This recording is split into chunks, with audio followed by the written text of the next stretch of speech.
Have you ever imagined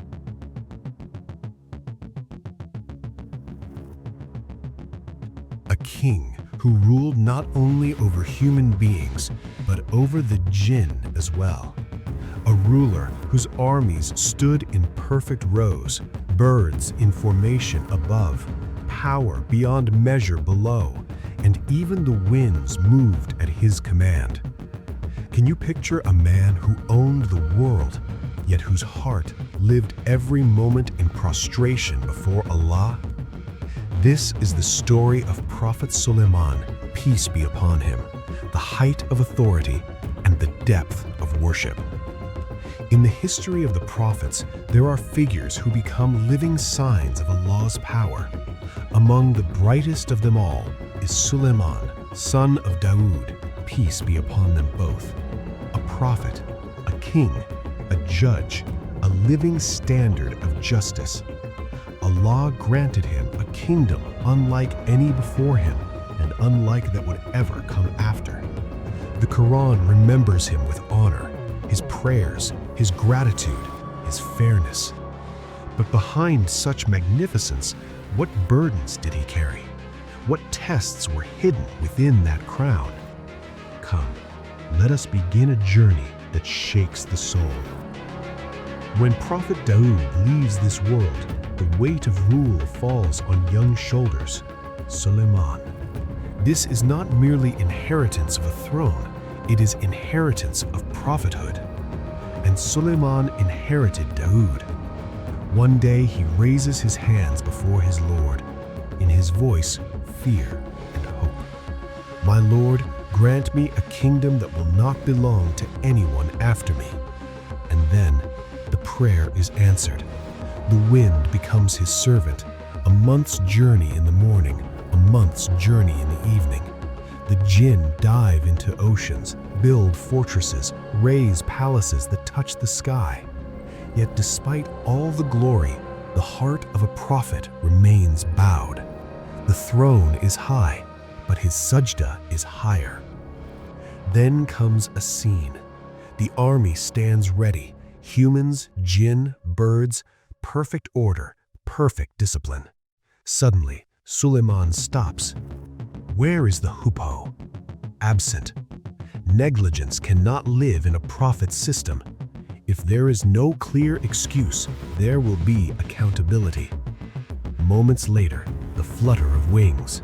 The hoopoe has returned, but it has not come empty. It carries news that will change history. I have come from Saba. A woman rules them. She has been given everything, but she and her people prostrate to the sun. Power, honor, wealth, but no guidance. Not a second is wasted. The pen is lifted. A letter is written. In the name of Allah, the most merciful, the especially merciful, do not rise against me. Come to me in submission. Not a threat, a call with wisdom. The letter reaches the queen. She consults her advisors. Then she sends gifts, a test. Is this king just another lover of the world? But to Sulaiman, gold is no more valuable than dust. Do you try to tempt me with wealth? What Allah has given me is far better. The decision is made. The queen will come herself. Before she arrives, another test. Who will bring me her throne before she reaches here? A powerful jinn steps forward. I can bring it.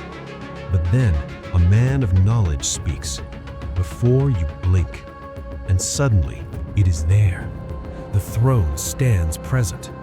This is not merely a miracle, it is an examination of the heart.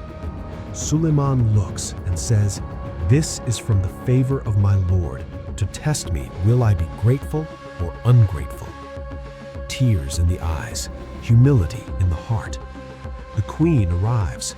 Is your throne like this? Shock surrounds her. It seems to be the same. Then, the palace of glass. Water appears beneath her feet. She lifts her dress. It is only crystal. Now the truth stands clear. Power, knowledge, kingdom, and above all, Tawheed. Then come the words that change a nation. My Lord, I have wronged myself. I submit with Sulaiman to Allah, the Lord of the worlds. History turns. So much power, so much control. Another man might have drowned in pride, but Sulaiman says, "This is my Lord's grace." The Jinn continue building, palaces rise, and then, quietly, death arrives. Sulaiman stands, leaning on his staff. His soul has already returned to Allah, but the Jinn do not know. They keep working and working until a termite eats through the staff. The body falls. Reality remains. What does the life of Sulaiman teach us? When you are given power, be grateful. When you are given knowledge, call to Allah. When you are given authority, establish justice. And remember, even the greatest king stands helpless before death. Today we boast of small things, money, status, fame. But real success is only one thing: servitude. When the heart lives in prostration, only then does a kingdom shine. May Allah make us among the grateful. Ameen.